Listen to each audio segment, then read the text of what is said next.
Mercurial Gems Podcast. Hello and welcome to another episode of Mercurial Gems. I'm V. I'm Jen. And today we're going to get into a little bit of a niche topic, but I think it's going to be a fun little journey. So Jen has been reading this Neptune book. I think we've mentioned it a couple times because it has been a couple months. It's a doozy of a book. It's Liz Green. She leaves no stone unturned, and we appreciate her for that. Mm-hmm. But in true fashion, Jen gave me just one line of the Neptune book that I have now spent probably about 4 weeks in a rabbit hole that I want to share with you guys and just hear your thoughts on it. So the line was that if you view your houses in your birth chart as different temples of like worship, and you associate the planets in each house as if a deity that resides in that temple. The general premise is that if you look at which temple each deity's in and you start making choices that are like offerings to that deity in association to each temple,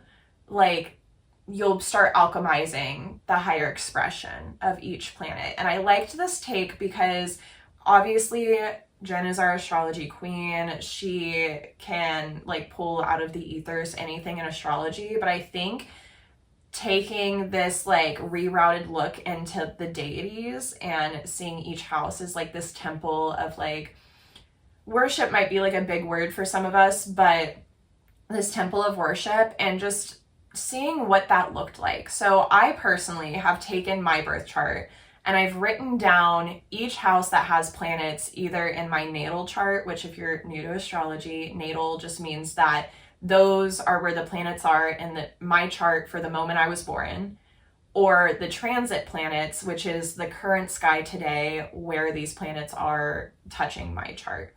So I wrote out all of my houses. I wrote natal deity and I noted which planet is there normally. I noted the transited deities and then like who's currently in what houses. And I just want to take this episode and we're going to break down what each temple would represent if we viewed it as a house of like worship, and then which planet represents which deity. And I'm going to go ahead and preface that I'm going to lean into more of the Greek pantheon because that is the pantheon I am most well versed with. I would love to, anyone who has any other takes from any other pantheons, I would always love to hear your comments and perceptions below. With that being said, let's dive into the houses, aka the temples for today. So I'll do just a quick overview of each of the houses and then V can tell us kind of the deity plug into that. So the first house is the house of self. It has to do with appearance. The second house has a lot to do with your security, your value, your self-esteem, even some material, just things that you possess for you can fall into the second house.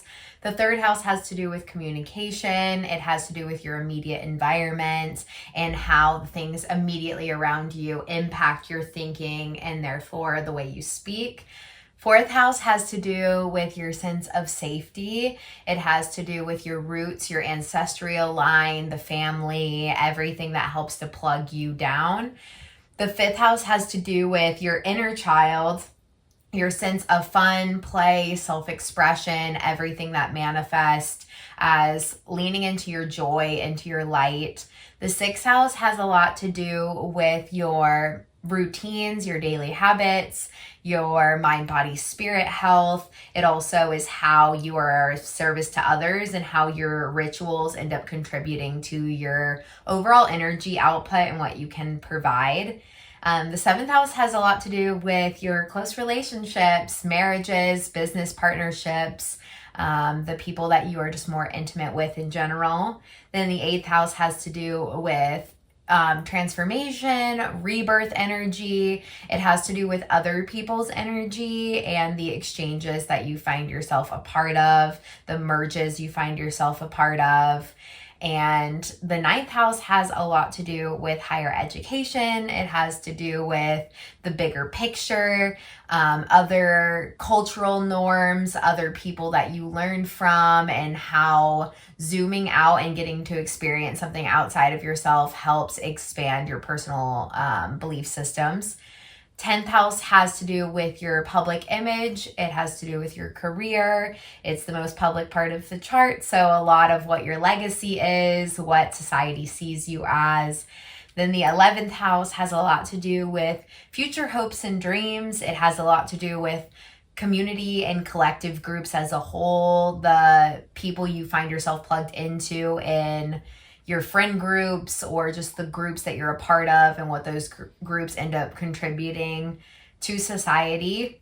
And then the 12th house has to do with the subconscious. It has a lot to do with other realms of reality. It has to do with your dreams, and definitely is an internal world house that takes you like very far and gives you a lot of context towards what is the collective energy that maybe we don't see in the actual 3D world. Amazing. So for part one of today's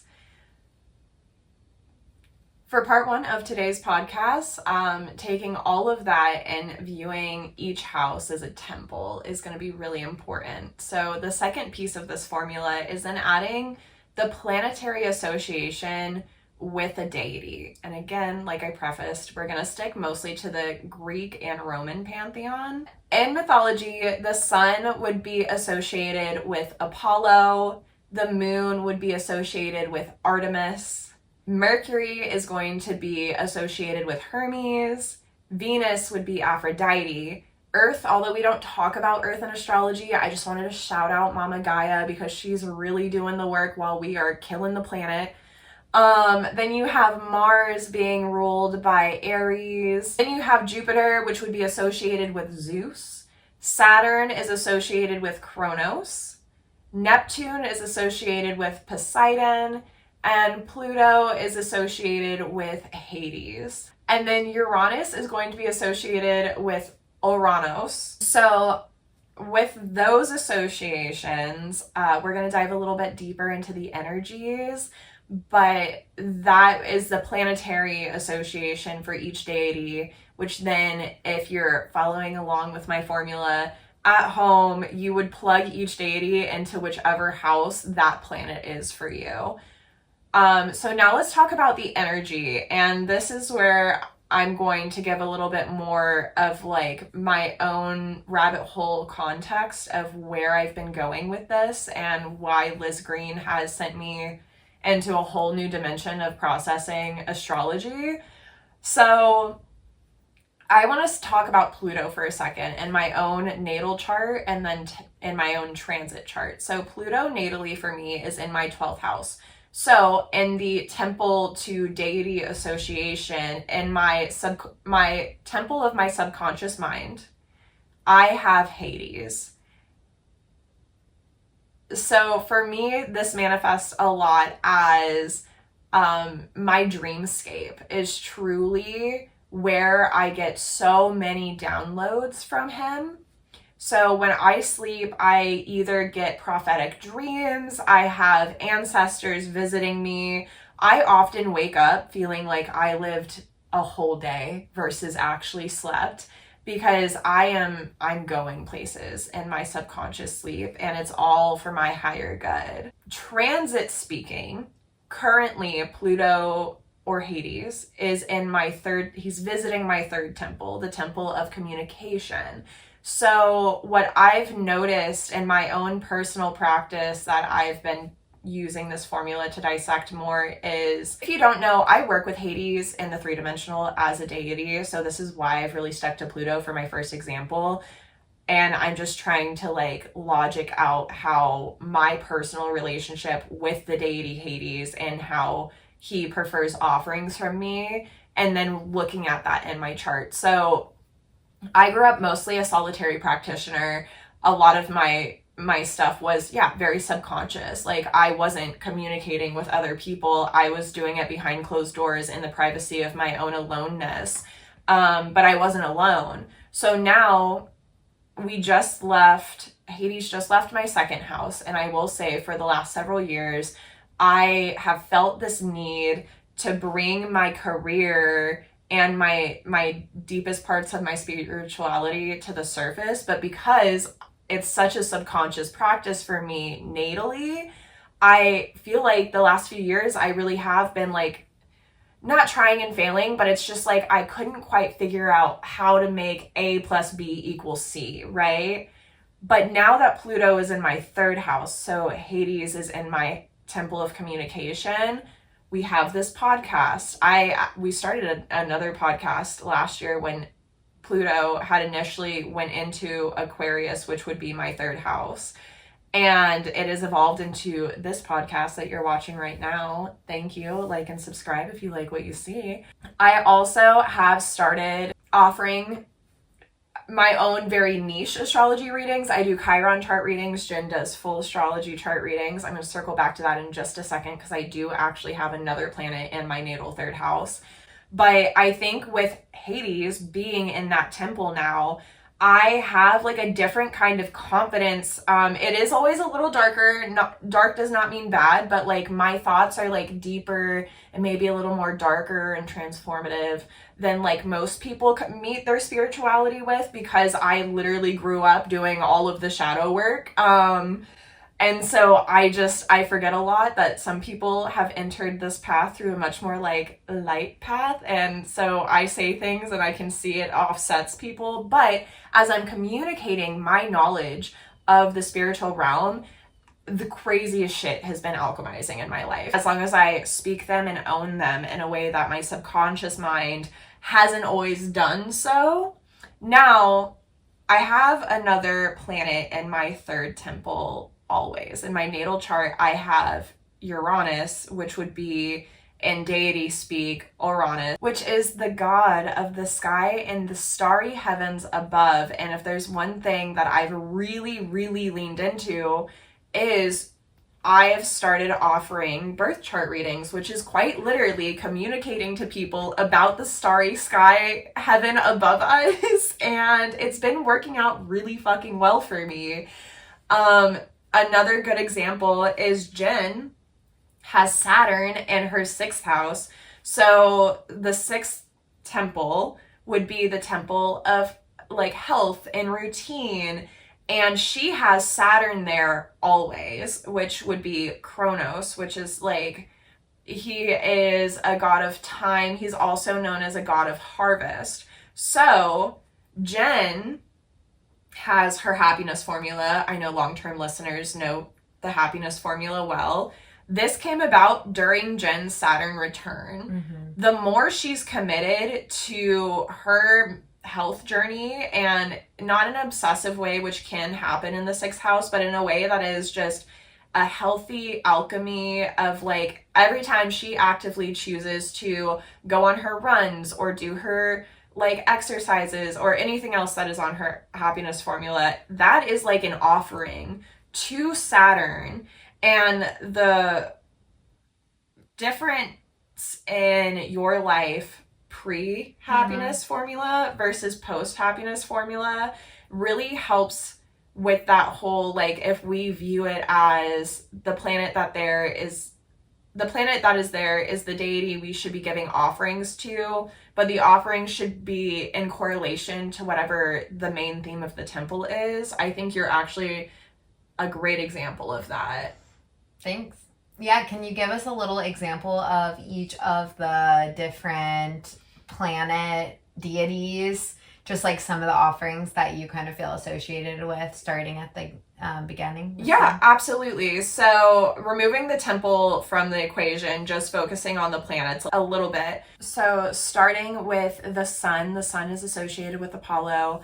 You can always just look up offerings for each of these deities. I'll make a little infographic that you can find on our Instagram. Once this is posted, that will definitely have already been posted.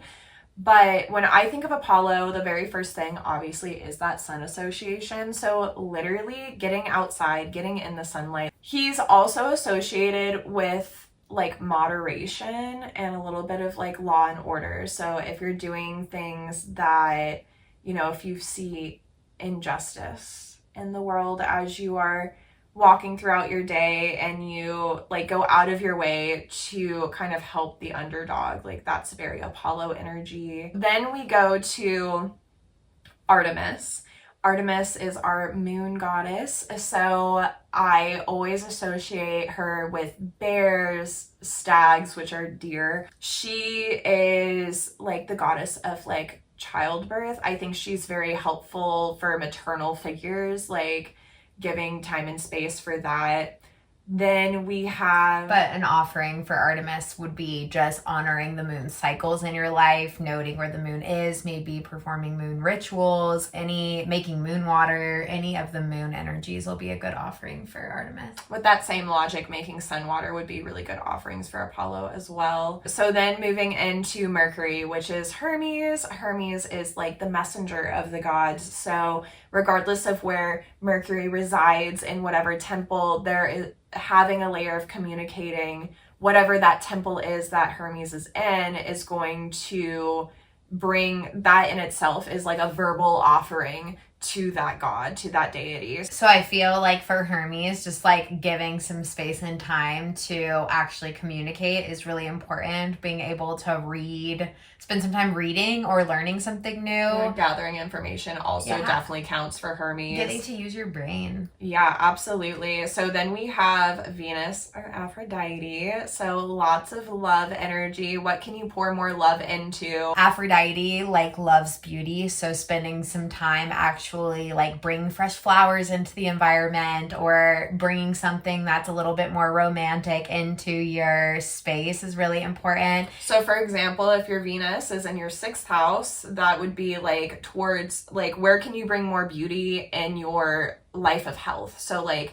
dance. How can you care for yourself more? Then we have Mars, which is Aries. Could you give me a little help with that one? Because the main thing I know about Aries is he is like the god of war, and let's not bring that in too hard, you know?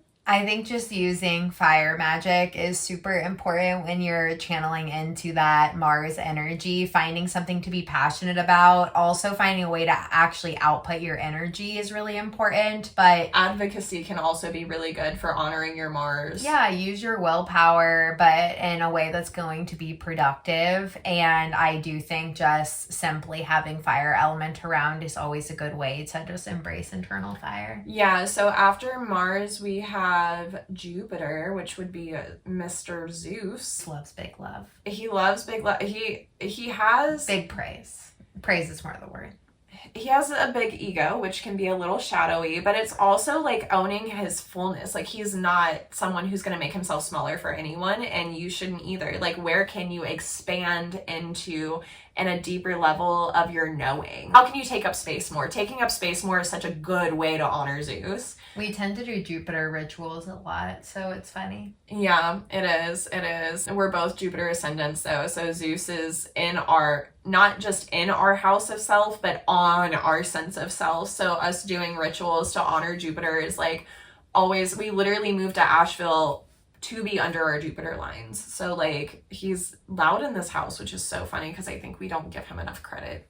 Sorry, Zeus. Then we have Saturn. Saturn again is Kronos. So he is like father time. So this can be a couple of different things. Maybe what are you giving too much time to? What could you spend more time on that's like for your higher self?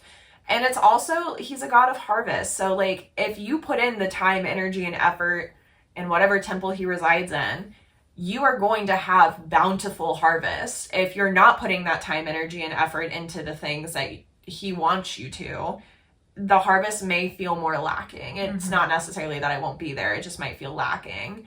Then we go into Neptune, which is going to be Poseidon.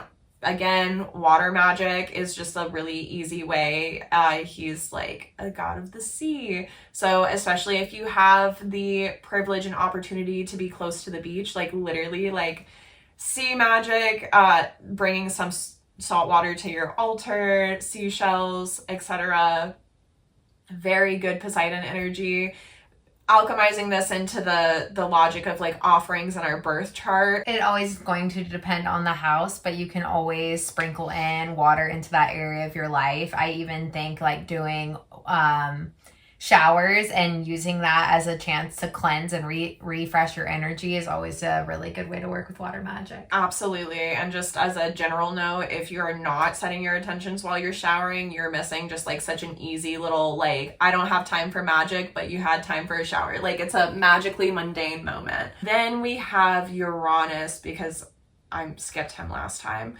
Uranus would be Oranos, and as I mentioned before, he is the god of the sky and the starry heavens above. So this could be you are like a huge astrology nerd and you just keep up with the story that the sky is currently telling us, or maybe you're a little bit of an astronomy nerd, just taking time to stargaze or even like look at the clouds. And I don't know, I used to love watching like the clouds transform. I forget what that's called. It's like stargazing, but make it cloud edition. I also think taking time to like learn the constellations, and there's apps for that. It doesn't have to be overly complicated. Like, is a really good way to honor him. It's just looking up, spending some time with that element of nature. Helps you remind yourself that you are a speck. You are a speck on a floating rock in space. And Uranus was like he is Kronos' father. So he's like the original like OG daddy. And he just wants you to remember like where we all come from. So look up. It's also very humbling, I think, to look up a lot. And then Pluto, like I said, Hades, my boy. Hades loves bones, dogs. Anything that is going to be like mental health, like betterment. He loves when you like pay attention to that. Look into your psyche. Any kind of money magic, I always give to him. I do like money jars like every couple months. Yeah, and he's a trinket. He's a little bit of a raven boy, so he likes a shiny little doohickey. I have literally a bowl on my altar of just little shiny trinkets and like shards of like cool glass that I found that I'll put into this little bowl for him. So as we was saying, like every single deity is going to have different offerings that you can pour into that area of your birth chart. If you have a stellium and you have multiple deities going into one area of your life, just think of how you can kind of invite in or at least just honor and respect that energy in more ways. And it never has to be anything big. It's just really cool food for thought, because as we said, this might help you alchemize or move the energy a little bit more. Like, for example, I have Sun, Venus, and Mercury all in my 10th house. And I really did think about it through the lens of the deities. And I do kind of have a way that I bring all three of those planets into the 10th house. And when I do it with more intention and more noticing, I can manifest a lot quicker in that area of life.